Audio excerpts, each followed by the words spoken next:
Good afternoon students. Today we are going to complete our warming section and English workshop. So listen very carefully. Okay students. Warming up, page number 12. Chit chat. When do you receive gifts? बघा पहिला प्रश्न विचारलेला आहे तुम्हाला gifts कधी मिळतात. I receive gifts when there is my birthday, okay, or Diwali festival, or when I take first part in the competition. Do you like to give gifts? Yes, I also like to give gifts. From whom do you get gifts? तिसऱ्याचं उत्तर आहे बघा. I get gifts from my parents, from my teacher, from my friends. What is the best gift that you have ever received? आता या ठिकाणी बघा तुम्हाला gift विचारलेलं आहे. मग या ठिकाणी आपण गिफ्टची तुलना फक्त वस्तूंमध्ये करायची का? तर नाही. लिहा उत्तर मी सांगते. The best gift I have ever received is the blessing of my grandparents. लिहा. The best gift that I have ever received is the blessing of my grandparents. Why is it special for you? लिहा उत्तर. It is special for me because everybody gives me a gift in the form of things, but my grandparents give me a blessing which comes helpful in my bright future. ठीक आहे सगळ्यांनी. बघा दुसरा प्रश्न आहे. What gifts do trees give to mankind? आता trees कुठले कुठले गिफ्ट देते? Trees gives us fruits, trees gives us flowers, trees gives us wood, etcetera etcetera. दुसरा प्रश्न आहे बघा. Name the two parts of the tree that begin with. B वरून सुरू होणारे ट्रीचे दोन पार्ट सांगायचे आहेत. एक आहे ब्रांच, दुसरा आहे बार्क. लिहा सगळ्यांनी. ब्रांचेस अँड सेकंड मध्ये लिहा बार्क. तिसरं विचारलंय बघा. एफ वरून सुरू होणारे दोन. लिहा फ्रुट्स अँड फ्लावर्स. पहिल्यामध्ये काय लिहायचं? फ्रुट्स. दुसऱ्यामध्ये काय लिहायचं? फ्लावर्स. तिसरं बघा टी. टी वरून सुरू होणारं ट्रंक अँड ट्री टॉप. काय लिहायचं? ट्रंक आणि ट्री टॉप. त्यातलं बी बघूया. In the most countries in the northern hemisphere there are 4 season: spring, summer, autumn and winter. Try to guess what is the season in the months given below. March, April, May. त्या ठिकाणी कुठला season असतो? मग spring. लिहा त्या ठिकाणी. March, April, मे मध्ये असतो स्प्रिंग. जून, जुलै, ऑगस्ट. लिहा त्या ठिकाणी समर सीझन. September, October, November. कुठला सीझन असतो? ऑटम. डिसेंबर, जानेवारी, फेब्रुवारी. कुठला सीझन असतो? मग विंटर. म्हणजे सगळ्यांनी पहिल्या ह्याच्यात स्प्रिंग, दुसऱ्या ह्याच्यात समर, तिसऱ्या ह्याच्यात ऑटम, चौथ्या ह्याच्यात विंटर. तिसरा प्रश्न आहे बघा. An artist paints pictures using colours. A poet writer can also paint pictures in your mind. Imagination by using the descriptive phrases. Write down 4 such phrases which describe anything beautiful in nature. आता बघा. लिहा त्या ठिकाणी. Green leaves, golden sunflower, white snow, yellow sun. परत एकदा सांगते. लिहा. Green leaves, golden sunflower, white snow आणि येलो सन. ठीक आहे सगळ्यांनी इथपर्यंत. चला इंग्लिश वर्कशॉप काढायचं आपल्याला. Pick from the poem words that rhyme with the following words. लिहा. Fun, begun, sun. दुसरं आहे बघा. NO no. लिहा. No, grow. KNOW know, grow. तिसरं लिहा. Now, cow, bough. BOUGH.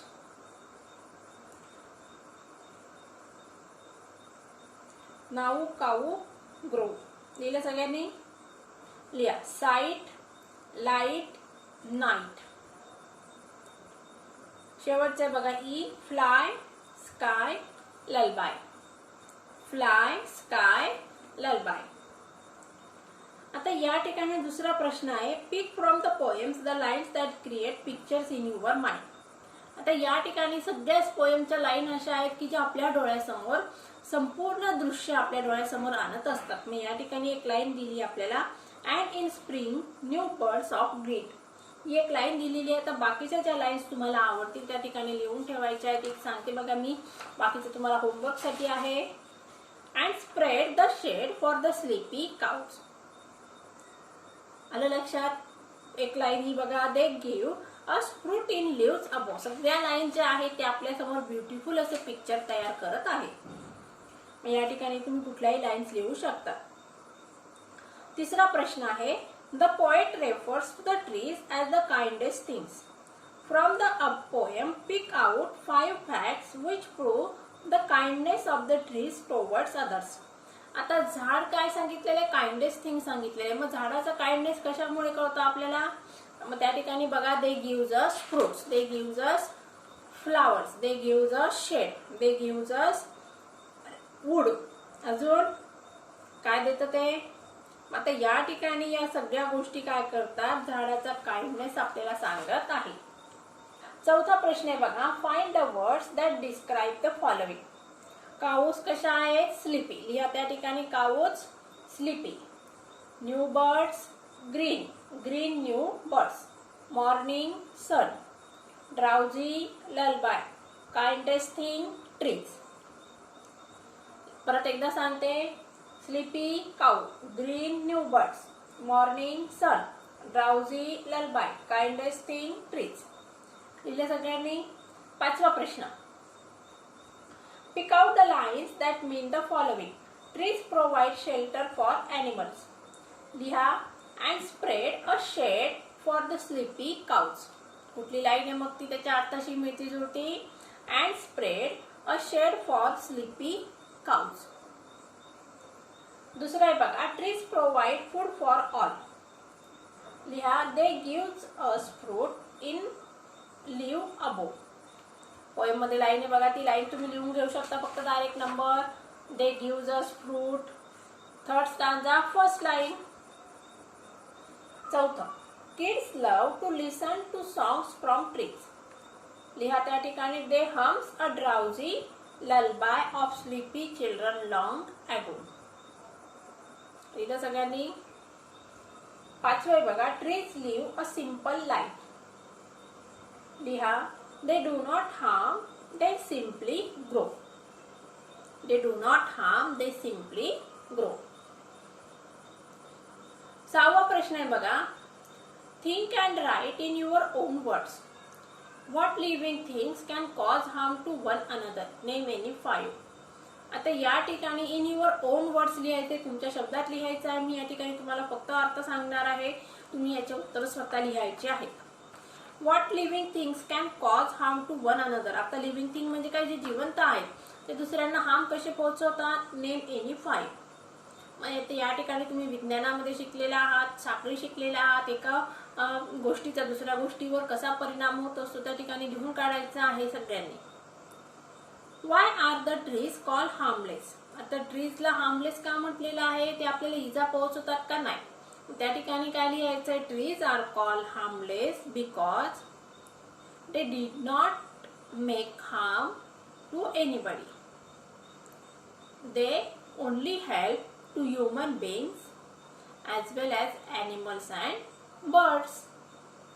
They gives fruits, flowers and shade to all of us.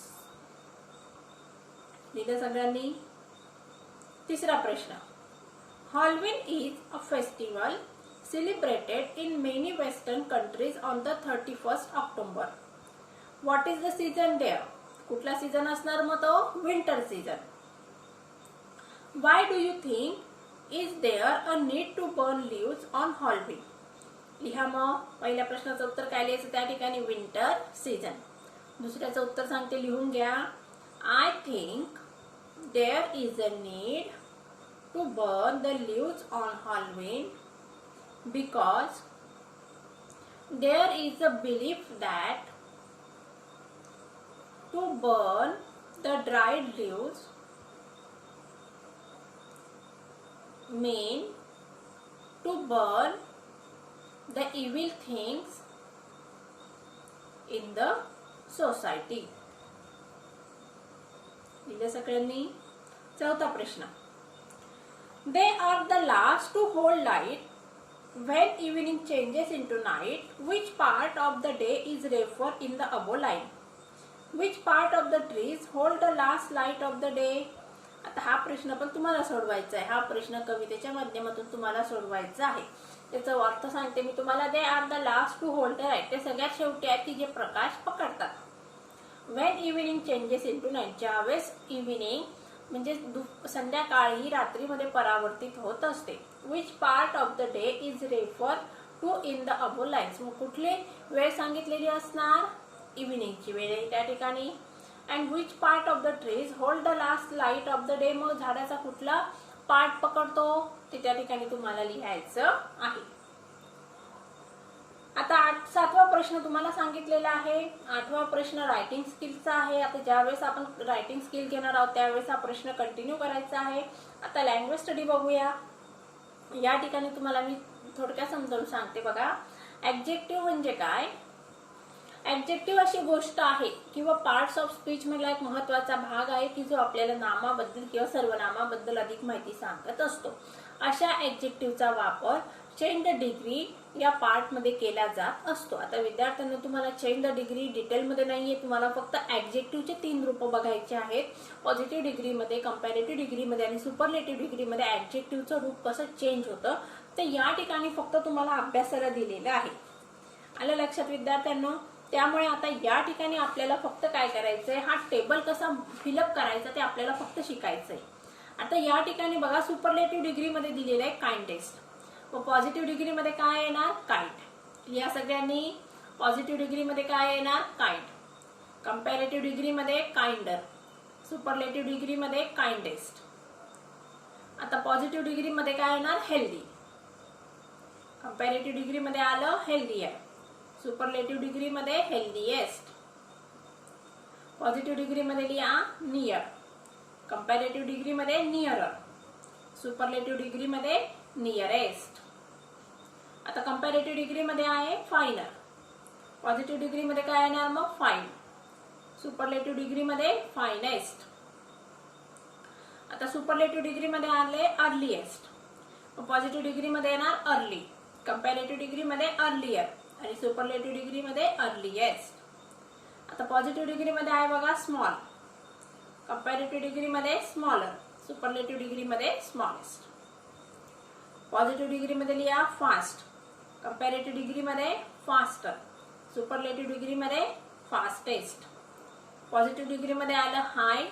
Comparative डिग्रीमध्ये आलं higher आणि सुपरलेटिव्ह डिग्रीमध्ये आलेलं आहे हायेस्ट. आता दुसरं बघूया. तर काही ऍडजेक्टिव्ह असे असतात की त्या ठिकाणी बघा त्याला आपल्याला 2 सिलेबल लेटर्स असतात. त्यामुळे त्या ठिकाणी आपल्याला कंपॅरेटिव्ह डिग्रीमध्ये ER. नीट लक्ष द्या. पॉझिटिव्ह डिग्रीमध्ये ऍडजेक्टिव्ह त्याच्या बेस फॉर्म मध्ये असतं. पॉझिटिव्ह डिग्रीमध्ये ऍडजेक्टिव्ह कसं असतं? त्याच्या बेस फॉर्म मध्ये असतं. For example kind. एका झालं पॉझिटिव्ह डिग्री. कंपॅरेटिव्ह डिग्रीमध्ये ऍडजेक्टिव्हला काय लागतं? ER. आणि सुपरलेटिव्ह डिग्रीमध्ये काय लागत असतं? EST लागत असतं. नीट लक्ष द्या बघा विद्यार्थ्यांनो. कंपॅरेटिव्ह डिग्रीमध्ये पॉझिटिव्ह डिग्रीमध्ये ऍडजेक्टिव्ह काय असतं? बेस फॉर्म मध्ये.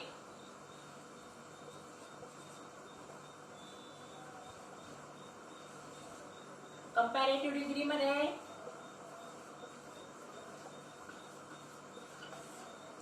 ER लागतं. Base form plus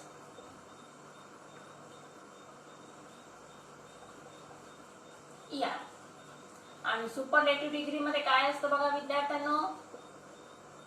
base form plus EST. For example बघा विद्यार्थ्यांनो काइंड. आता या काइंडला काय लागलं? ER म्हणजे काइंडर. आणि या ठिकाणी काय लागलं? EST kindest. आले लक्षात विद्यार्थ्यांनो? मग आता काही ऍडजेक्टिव्ह असे असतात की जे मोठे असतात, ते 2 सिलॅबल असतात, मग त्या ठिकाणी त्याला ER आणि EST लागत नसतं. मग या ठिकाणी मोर आणि मोस्ट लागत असतं. काय लागत असतं? मोर आणि मोस्ट. बघा विद्यार्थ्यांनो, काय लागत असतं? मोर. आणि या ठिकाणी लागत असतं मोस्ट.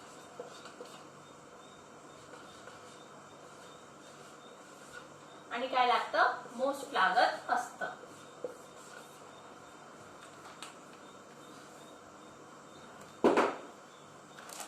बघूया आता. लिहा एन्शंट.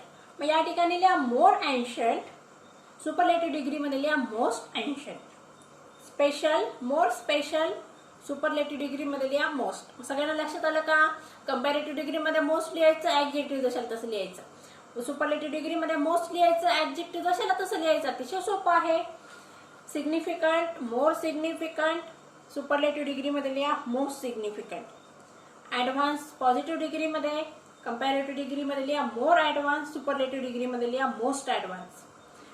कंपॅरेटिव्ह डिग्री मध्ये लिहा मोर ॲक्युरेट. सुपरलेटिव्ह डिग्री मध्ये लिहा मोस्ट ॲक्युरेट. आता या ठिकाणी बघा, तुम्हाला पर्सॉनिफिकेशनचा फिगर ऑफ स्पीच सांगण्यात आलेला आहे. आपण मी तुम्हाला फिगर ऑफ स्पीच शिकवले होते, त्या ठिकाणी मी तुम्हाला पर्सॉनिफिकेशन म्हणजे काय समजून सांगितलेलं होतं. पर्सॉनिफिकेशन म्हणजे असा फिगर ऑफ स्पीच की ज्या ठिकाणी पोएट आपल्या इमॅजिनेशनच्या साह्याने काही नॉन लिव्हिंग थिंग्स असतात की जे बोलत आहे तसं आपल्या समोर चित्र उभं करत असतो. आता बघा, ट्रीज कधी आपल्याशी बोलतात का? नाही. मग या ठिकाणी अशा गोष्टींचा ज्यावेळेस कवी वापर करत असतो त्या फिगर ऑफ स्पीचला काय म्हणायचं? मग पर्सॉनिफिकेशन. मग अशा प्रकारे विद्यार्थ्यांनो, आज आपण ही poem the trees are the kindest things I know याचं वर्कशॉप आणि चिटचॅट सेक्शन कंप्लीट केलेलं आहे. आता सगळ्यांनी काय करायचं आहे, हे जे मी तुम्हाला लिहून दिलेले आहेत उत्तर पुस्तकामध्ये, ते तुम्ही तुमच्या वहीमध्ये नोट डाऊन करायचे आहे. आता येणाऱ्या पुढच्या लेक्चरमध्ये आपल्याला पुढचा लेसन सुरू करायचा आहे. तोपर्यंत सगळ्यांनी हे रायटिंग स्किलचं काम पूर्ण करून ठेवायचं आहे. बरं, मग विद्यार्थ्यांनो, take care and good bye.